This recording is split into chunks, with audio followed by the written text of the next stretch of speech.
What's up? You and me, we're gonna light some products. If you follow me on Instagram, you might already know, but I had a bit of a Nanlite delivery. There was an 80cm lantern, a 140x35 strip box, and we had a 90cm softbox. Pair that with the 60 and the 120cm that I've already got, and we've got a bit of a selection to work with today. I'm gonna show you how to turn your set from looking like this and turn it into this. You might be wondering why is so many different modifiers necessary, and especially a 60, a 90, and a 120. They're all the same shape, they're just slightly different sizes. Is it really necessary to have all these different modifiers? In photography and video work, quite often things can appear similar, but be quite different. Take for instance the 85mm G Master, awesome lens for portraits, cars, stuff like that. 90mm, only 5mm difference, but this is a dedicated macro lens. Things seem fairly similar on paper, but they have different use cases. While that example might be a little bit of an exaggeration on the lighting side of things, the premise is still there. Okay, so what do I like about each of these boxes in terms of product, photo, and video work? Before we get talking about the circular soft boxes, if you haven't subscribed to the channel, please do, and give this video a big fat thumbs up. Super helpful. Anyway, let's get started with the 60. It's tiny and it's mighty. Hey, that's what she said. It's super convenient to fit this tiny little guy into tight spaces. So if I'm trying to do top-down videos where the roof might be quite low, or I need to put it into a corner, this thing is always going to fit there and give me a nice quality light.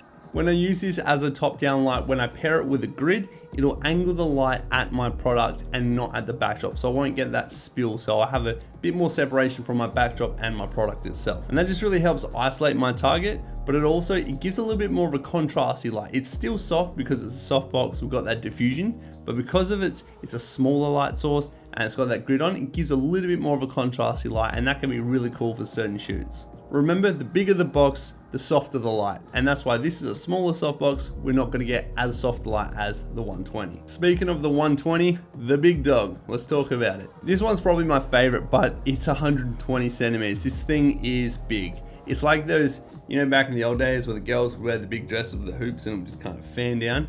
It's like one of those things.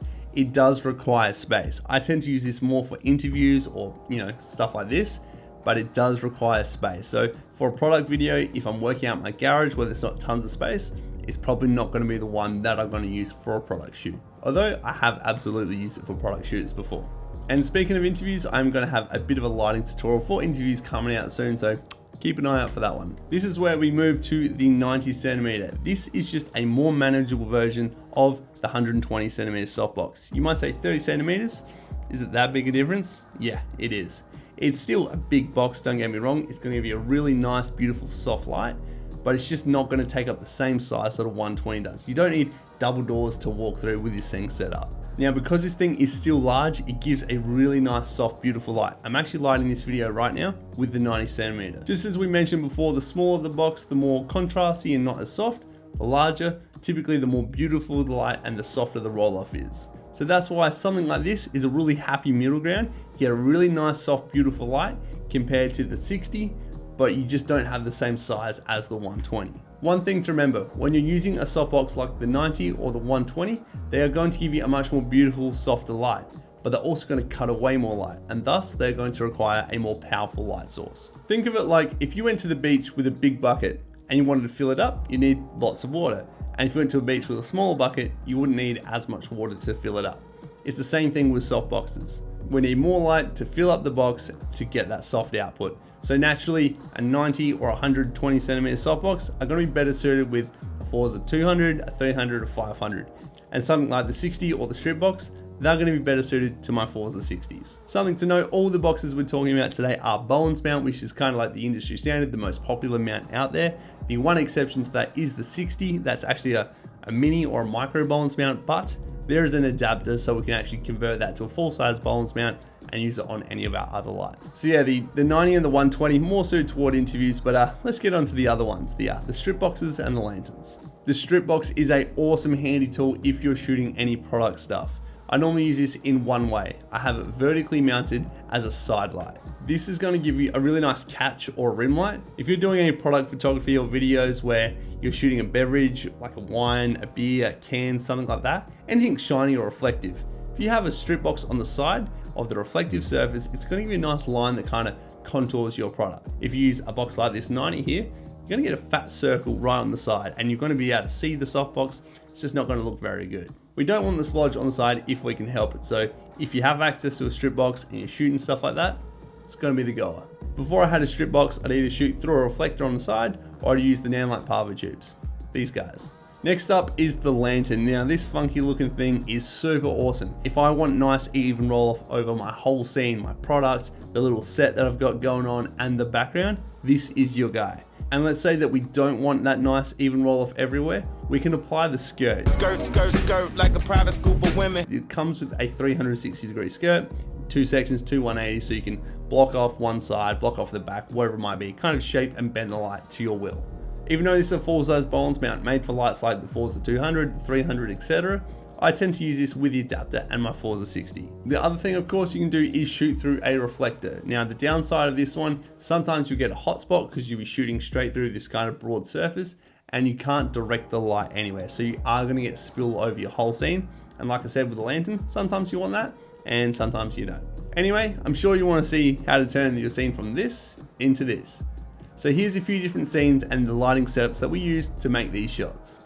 For our first shot, this is a bottle of scotch, which is not actually a bottle of scotch. It's dry ginger ale that I made go flat for moments like this because I've already drunk the bottle. Anyway, this is a Forza 60 light with the 60 softbox, just pointing straight down on top of our bottle here. Now, if we have a look, it's really key to know where this light is. It's basically directly above with the bottle in the middle. But if you look at the vision, as I pull this forward, you see that whole scenario change. You just see all the darkness coming around here. The light's more angled here. If I push that further back, we start to really pop the background, but not the bottle. It's really just choosing what you want to convey in your shot and shooting appropriately. Sometimes you want to light the background, sometimes you want to light the foreground, sometimes you want to light the subject. Now, the reason I've gone with the 60 for this shot is it's a whiskey bottle. It's yay big, it's quite small. If I was shooting, let's say, an iMac computer or a desktop PC tower, what I would do is take this softbox and this whole light setup and raise it up, and then I'd take the 60 softbox off and I'd put on the 90. The reason I go to the 90 is going to cast a more beautiful soft light further out than something like the 60, but because we're shooting the small subject, the 60 does that perfectly. Now this next one is a really cool style of lighting. It's very contrasty, very edgy. I've got the Forza 300 at 2% of its whole power, so it's pretty powerful light, we don't need much. We're shooting through the reflector cone that comes standard with the light in the box. Now there is no diffusion, so it's just straight hard light. We're angling this light just at the base of our subject, and then we're gonna be shooting through. So it's gonna give our subject a fairly harsh light across this part of the bottle, but what that's gonna do is give a fairly aggressive shadow going the other side. Now you'll notice up here, I've got the 140 by 30 centimeter strip box, and I'm following that same angle as that shadow, just to kind of make things tie together and follow familiar patterns. Now the strip box is softening out the light on the product to make it look a little bit more attractive and not just blown out and too harsh, but we need to combine the two to get the look that we're going for. So you notice behind me a 5-in-1 reflector with the black side there. What that is doing is swallowing any unnecessary light going that way, so I'm not getting reflections off the white walls, and you can see the brick pattern in the bottle. That's also why I wear black shirts typically when I'm shooting, because what that does, if there's ever a chance I might come up in a reflection, less likely to see me wearing a black shirt than it is a white shirt. As always, our light placement above us is always pivotal, so let's have a look at two things. First of all, when I move it side to side, you'll see what sort of effects we're going to get. Sometimes you actually want to angle your light toward the camera, and that means you're just going to get the edge of the light hitting the bottle itself, and that's kind of what we've got going on here. You'll also notice there is a skirt hanging from this light. Now that's a skirt that comes with the lantern. It's not made for this strip box, but I thought let's give it a go, because sometimes you need to make the best of the situation that you're going for. So let's have a look at what happens when we move the light and when we move the skirt. So you can see as we move it, the different ways that the light actually hits our object and our table. Now, if I remove this skirt, now you notice without the skirt, it's quite a different shot. All this area in the background is much more visible, and it's not as contrasty, not as punchy. So as you can see, by putting the skirt on the softbox, it actually did kill a fair bit of that background. And for this style of contrasty, gritty look, that's worked really, really well. So taking that off has just opened that background up a lot more and kind of taken away from the intrigue and what might be in the abyss behind there and taking away that grit and the punch that the image had prior. Now, it's not to say you can't light like this at all, it's just that for the type of image we were going for, the other style suited better. So now let's get the lantern out and do the next shot. Now onto our last lighting setup. This is a 3 light setup. So we've got the Nanlite 4s at 60 with the lantern, the 80 centimeter mini to full size Bollens adapter. So that is giving us our full round light. It's lighting our backdrop, it's lighting the front and the top of our bottle down, and it's going to be lighting our base here. Over here, we've got the Forza 300 shooting through a 5-in-1 reflector, just the diffusion side, and that is casting across the front here, but also giving us a little bit of bleed onto the background, but also this kind of foreground down here. That's giving us a little bit of a shadow through here as well.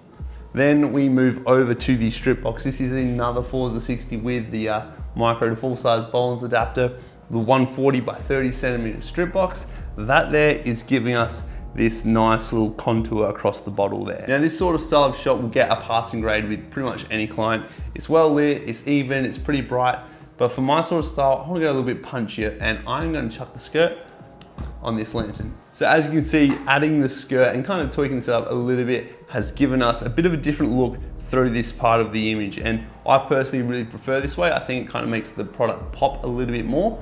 You'll notice on the skirt, I've actually got the black side facing in. That's just killing any extra light so it's not spilling out into the background. But let me just change that skirt around so it's the foil side facing in and show you what that's going to do to our subject. So just by flipping the skirt from the black to the foil side has actually changed the dynamic of this shot quite a bit, and I really like the look of it. It gives us this nice little halo around our bottle to say that this is the subject that we're looking at, and I think that looks awesome. If you think, do you really need 3 lights per shot? I'll show you what each of them is doing.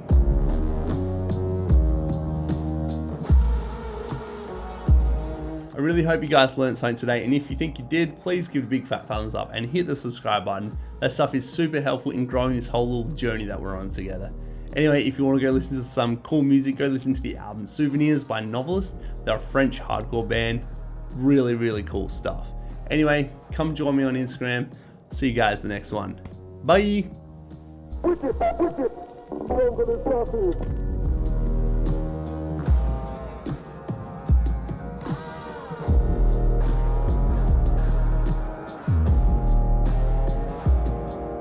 That'll do.